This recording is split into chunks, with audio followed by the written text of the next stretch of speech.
नमस्कार, मैं सुनील अंजाना जागो समाज चैनल में आपका स्वागत करता हूं।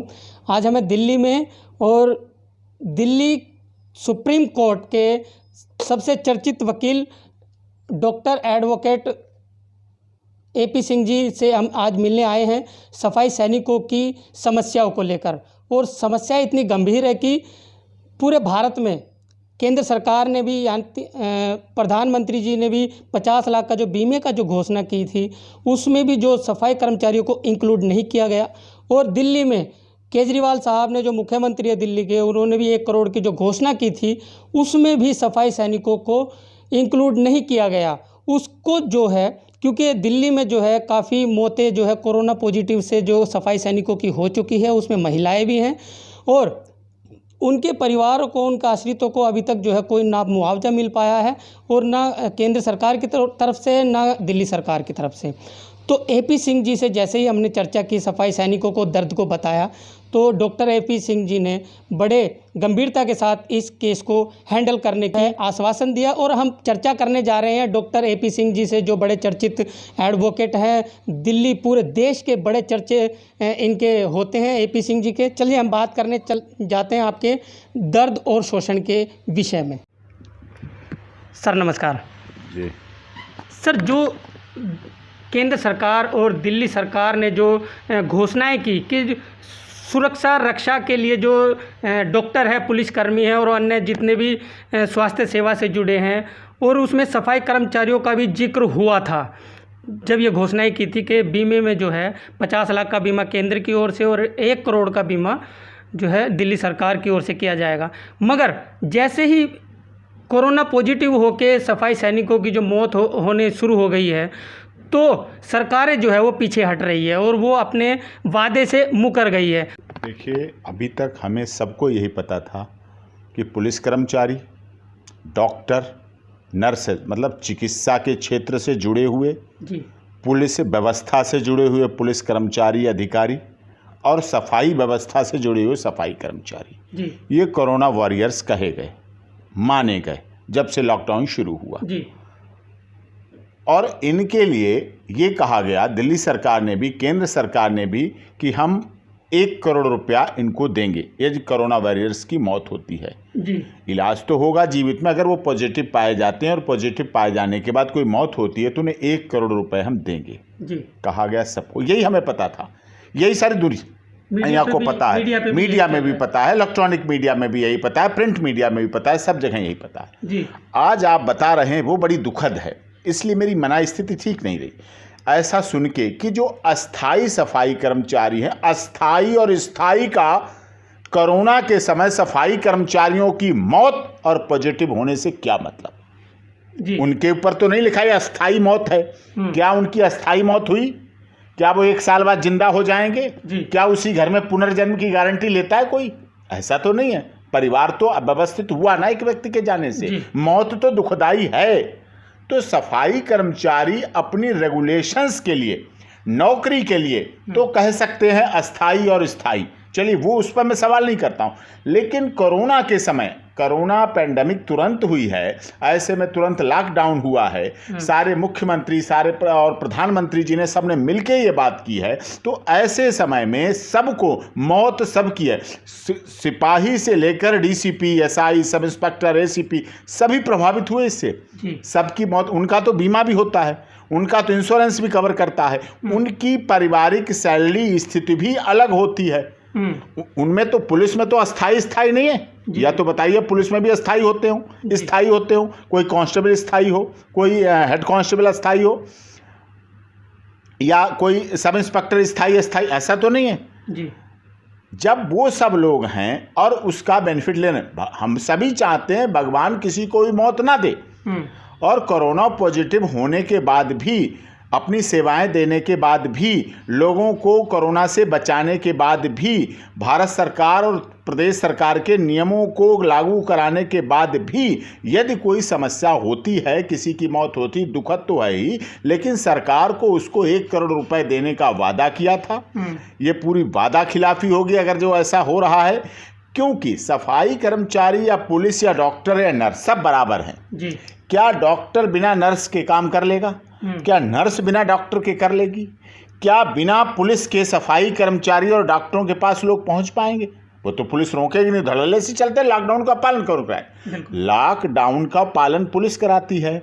इलाज की व्यवस्था, ट्रीटमेंट डॉक्टर और नर्स करते हैं। अस्पताल का हर कर्मचारी एक दूसरे से जुड़े हैं। कोई ऐसा नहीं केवल डॉक्टर MBBS ही करेगा, वही मरेगा तो 1 करोड़ रुपए नहीं। सफाई कर्मचारी, अगर शहर में लॉकडाउन के दौरान सफाई व्यवस्था ना होती, ये अलग विषय आप स्थायी लोगों से करा रहे हैं, ये अलग विषय स्थायी लोगों से करा रहे हैं। वो तो आपका अपना MCD और NDMC और दिल्ली सरकार और केंद्र सरकार का काम है ना। जिम्मेदारी तो देश के, प्रदेश के नागरिकों को लॉकडाउन के दौरान सफाई व्यवस्था देना है। ऐसा तो है नहीं कि कूड़ा पड़ा रहा। क्या कूड़ा भर जाएगा, कूड़ा घर भर जाएगा, घरों के सामने भर जाएंगे, कूड़े भर जाएंगे, सड़ने लगेंगे, फलों की गंदगी, वैसी गंदगी, सीवर जाम हो जाएंगे, सीवर का पानी, सीवर की गंदगी। कोरोना को छोड़िए, पिछले समय याद कर दीजिए, चिकनगुनिया, डेंगू, मलेरिया। MCD को कह दिया गया था M से मलेरिया, C से चिकनगुनिया, D से डेंगू। ये है MCD विभाग कि चिकनगुनिया, मलेरिया सबकी आफत आ गई थी। केजरीवाल जी को नियम बनाना पड़ा कि 10 बजे हर रविवार सफाई करेंगे, ये करेंगे, वो करेंगे। तो अस्थाई और स्थायी का मुद्दा दिल्ली नहीं, पूरे देश में ये खत्म होना चाहिए। और इसके खत्म होने के साथ साथ इस मुद्दे में ये विषय आना चाहिए, साफ तौर पर विषय आना चाहिए, कोई भी कोरोना के दौरान घर से बाहर निकलकर सरकारों के लिए काम कर रहा है, सफाई व्यवस्था के लिए काम कर रहा है, नगर की व्यवस्था की स्वच्छता के लिए काम कर रहा है, स्थायी है अस्थायी कोई मतलब नहीं। आप उसको उसकी मौत पर, पॉजिटिव होने के बाद मौत पर आपको 1 करोड़ रुपए उसके परिवार को देना पड़ेगा, ये निश्चित है। जी बिल्कुल। देखिए, क्योंकि सर हमने देखा कि जैसे जो घरों में रहते हैं लोग, अगर मान लीजिए संक्रमित है, घर में क्वारंटाइन है, और उसका जो टॉयलेट होता है, जो उसका शौच होता है, वो कहाँ जाता है? वो नालियों में या फिर गटर में। तो वो गटर में और नालियों में सफाई कौन करता है? सफाई कर्मचारी के अलावा अगर कोई सफाई करता है तो बताइए। और जो घरों का जो कूड़ा उठाते हैं, हॉस्पिटलों का जो कूड़ा उठाते हैं, जो रोड पे जो कूड़ा होता है गंदगी भरा, संक्रमित लोग भी फेंक जाते हैं कूड़े को, तो उस कूड़े को जो है बगैर ग्लव्स के, बगैर मास्क के जो है वो सफाई कर्मचारी उठाता है। अगर वो संक्रमित हो गया तो उसका भी हक पूरा बनता है बीमे की दायरे में आने में। बिल्कुल बिल्कुल। देखिए, पहली तो बात, प्रिकॉशंस तो सभी करना चाहिए। ग्लव्स हैं और मास्क है, वो तो सब करते हैं और सब कर भी रहे हैं, लेकिन फिर भी ये बीमारी बढ़ी है। हमारे कोरोना वॉरियर्स, सफाई कर्मचारी, सफाई में तो बोले ही नहीं जाता स्थायी अस्थाई शब्द।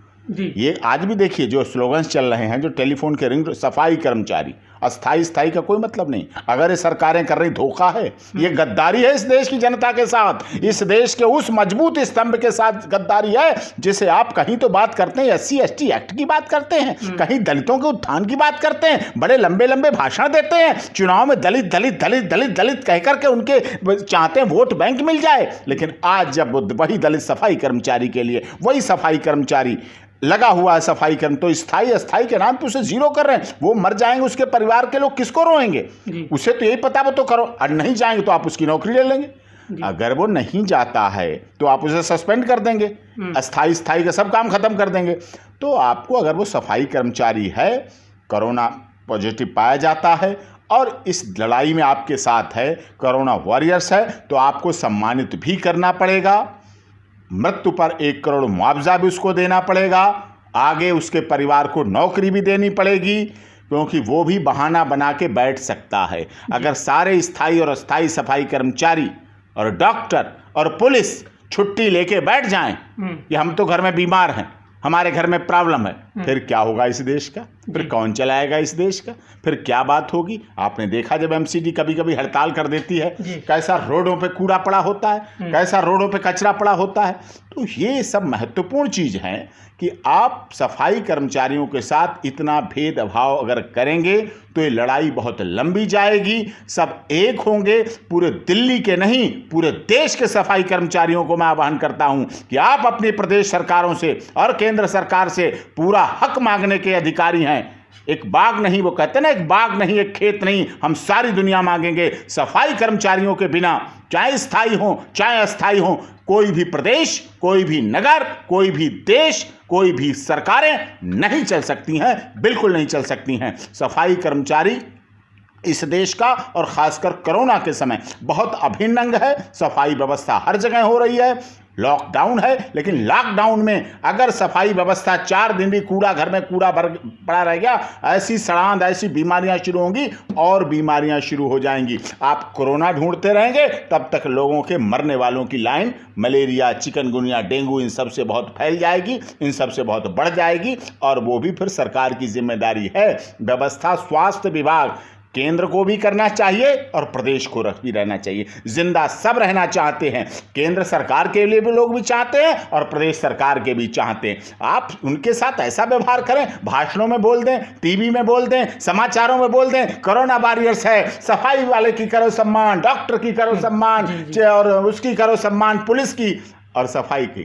भाई पुलिस अब स्थायी नहीं है, डॉक्टर स्थायी नहीं है, तो सफाई कर्मचारी भी सब स्थायी हैं।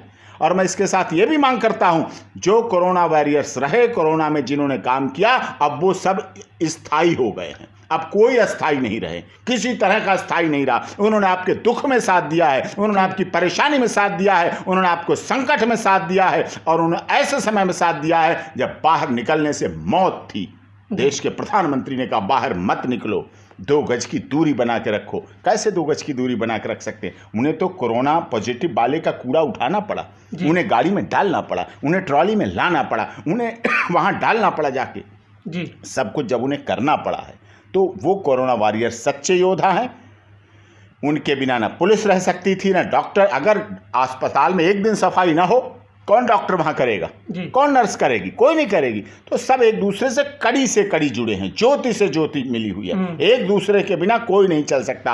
और ऐसे में पूरे देश के सफाई कर्मचारी चाहे स्थायी हों अस्थायी हों, हम उनकी लड़ाई लड़ रहे हैं आपके माध्यम से। जो जागो समाज के द्वारा आपकी जो जागो समाज की मुहिम है, ये जो मुहिम है सफल हो, हमें इसके साथ पूरी सिंपैथी है, पूरा दर्द है। हमें सच में नहीं पता था कि यहाँ भी स्थायी अस्थायी अब भी कोई काम चल रहा है। कोई परिवार का आता था, इनहेरेंट आता था, मिलती थी सर्विस, तो थोड़े दिन देखा जाता था कि चलो दे दिया। सर आपसे हम मिलवाएंगे जितने भी सफाई सैनिक है, जितने सफाई कर्मचारी है, उनके घरों की स्थिति भी हम आपको दिखाएंगे। 20-20 साल, 15-15 साल हो गए सफाई कर्मचारी को, आज भी वो इंतज़ार में कि वो स्थायी होंगे। मगर सरकारों की नाकामी और प्रशासन की नाकामी की वजह से जो है वो जवानी में लगते हैं और बुजुर्ग वो हो जाते हैं। उनके बच्चों की भी शादियां नहीं हो पा रही, उनकी बच्चियों की शादियां नहीं हो पा रही, उनके बच्चों की पढ़ाई नहीं हो पाती। उनका भविष्य बिल्कुल अंधेर नगरी में है सर।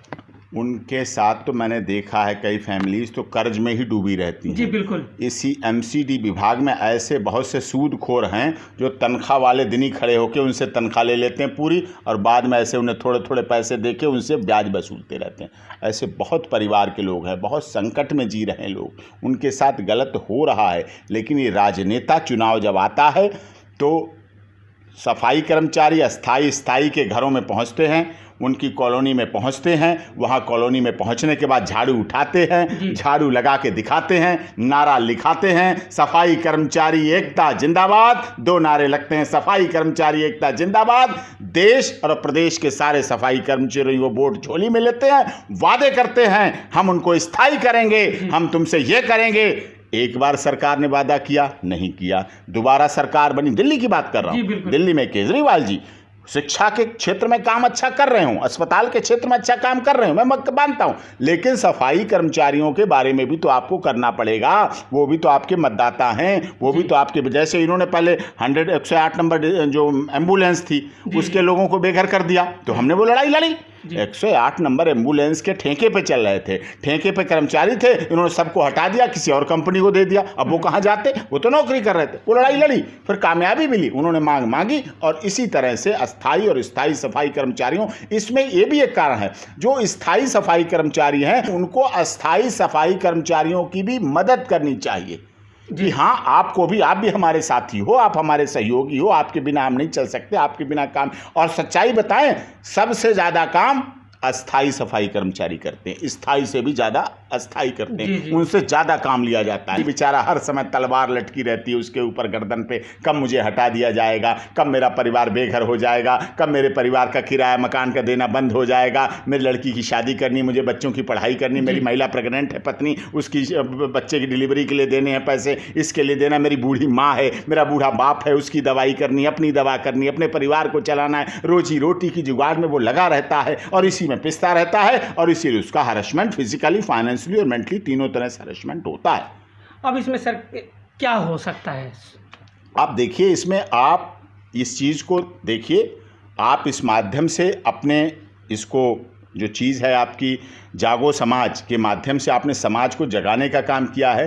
अब जग जाएंगे, सब लोग जग जाएंगे, एक हो जाएंगे, इकट्ठे हो जाएगी, एकता हो जाएगी आपके माध्यम से, तो हम ये लड़ाई दिल्ली हाई कोर्ट से लेकर सुप्रीम कोर्ट तक लड़ेंगे। दिल्ली के लोगों की दिल्ली हाई कोर्ट में लड़ाई लड़ी जाएगी और जब पूरे देश के सफाई कर्मचारियों की, अस्थाई सफाई कर्मचारियों की लड़ाई की बात आएगी तो हम सुप्रीम कोर्ट में इस लड़ाई को लड़ेंगे, मुकदमा डालेंगे, भारत सरकार, दिल्ली सरकार के खिलाफ डालेंगे और उनको उनके कानूनी अधिकार, न्यायिक अधिकार जो वादे किए हैं, राजा का मतलब होता वादों पर निभाए। मोदी जी राजा हैं देश के, केजरीवाल जी राजा हैं प्रदेश के।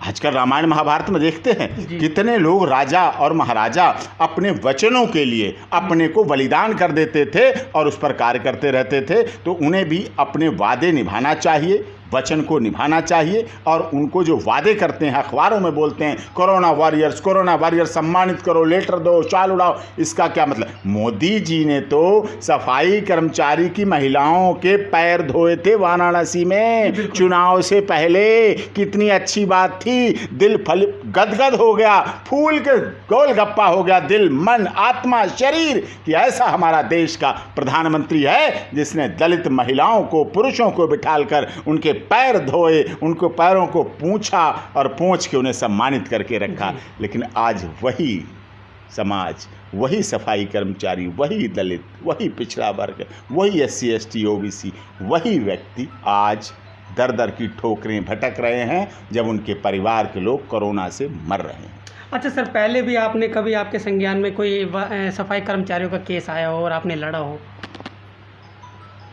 नहीं, इस तरह की स्थायी वैसे व्यक्तिगत आए, इंडिविजुअल आए हैं, पारिवारिक है, नौकरी दिलाने का उनका लीगल हेरस हैं, उत्तराधिकारी के रूप में कंपनसेशन जो सर्विस मिलती है, कंपेंसेटरी ग्राउंड की सर्विस मिलती है, वो लड़े। लेकिन इस तरह मुझे पता ही नहीं था, स्थायी अस्थाई पहले की बात। लेकिन अब अगर कोरोना वॉरियर्स में, कोरोना के समय भी अगर स्थायी अस्थाई का फ़र्क रखा तो हम इस सरकार से जवाब मांगेंगे कि ऐसा नहीं हो सकता, ऐसा नहीं होने देंगे, कोरोना वॉरियर्स को अस्थाई और अस्थाई नहीं बनने देंगे। जी बिल्कुल। अच्छा सर, एक छोटा सा और सवाल पूछेंगे।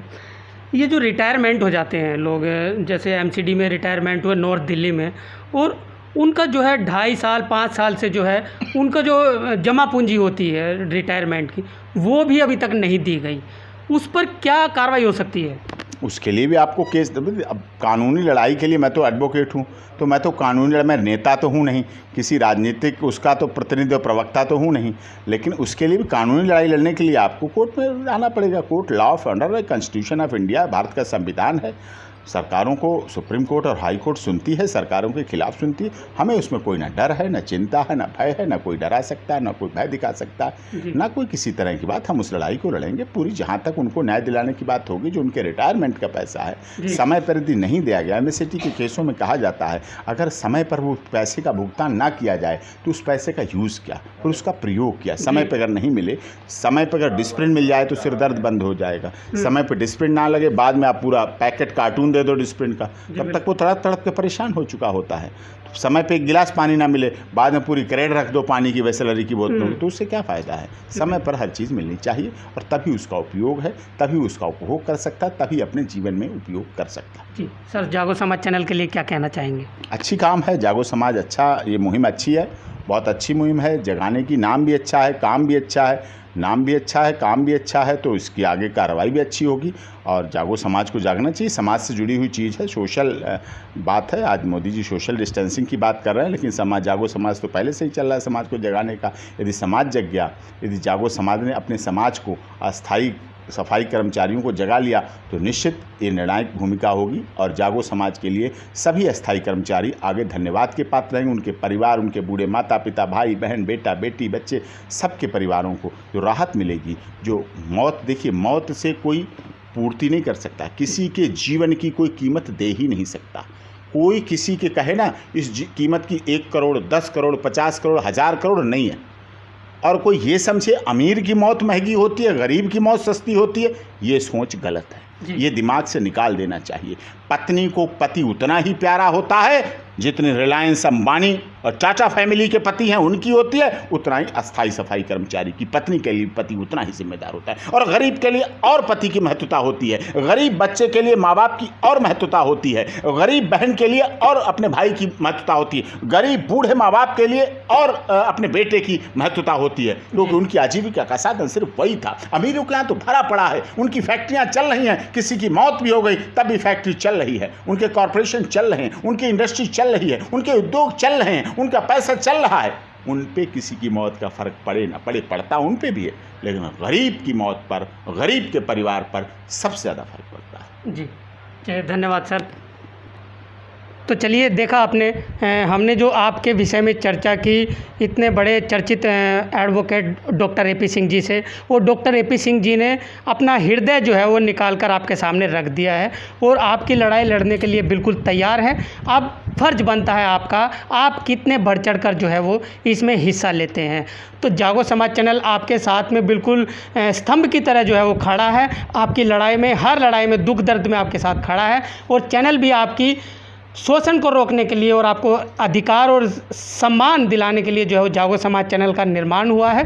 अगर आप भी चाहते हैं आपके समाज को, आपकी जाति को, आपके देश को सम्मान मिले, अधिकार मिले, तो आप भी जो है जागो समाज चैनल के साथ में बिल्कुल बढ़ चढ़ कर हिस्सा लें। और ए.पी. सिंह जी जिन्होंने आश्वासन दिया है लड़ाई को लड़कर जीतने का, और मुझे पूर्ण विश्वास है ए.पी. सिंह जी पे, डॉक्टर ए.पी. सिंह जी पे पूर्ण विश्वास है, इसलिए आज बड़े मुश्किलों से मैं कांटेक्ट करके साहब से कांटेक्ट हुआ है और बड़ी मुश्किलों से जो है इनसे टाइम ले पाया हूं, और आज इन्होंने बड़ा दर्द जो है वो हृदय से जताया है और आपके लिए लड़ाई लड़ने के लिए बिल्कुल तैयार है। तो आप कांटेक्ट कीजिए और संपर्क कीजिए। फ़ोन नंबर हमारा जो है स्क्रीन पे चल रहा है, आप इसमें से देख के हमसे संपर्क भी कर सकते हैं। जो हर राज्य के लोग हैं वो हमसे संपर्क करें, ताकि हम पूरे देश के सफाई सैनिकों की लड़ाई बड़े जोश के साथ और जुनून के साथ जो है वो लड़ सकें और उनको न्याय दिला सकें। तो चलिए, मैं सुनील अंजाना, जागो समाज चैनल आपका अपना चैनल, इसे लाइक करें, कमेंट करें, शेयर करें और सब्सक्राइब अवश्य करें। देखिए, इस न्यूज़ को ज़्यादा से ज़्यादा शेयर कीजिए, क्योंकि ये आपके परिवार और आपके लिए न्याय की बात है। तो चलिए, धन्यवाद।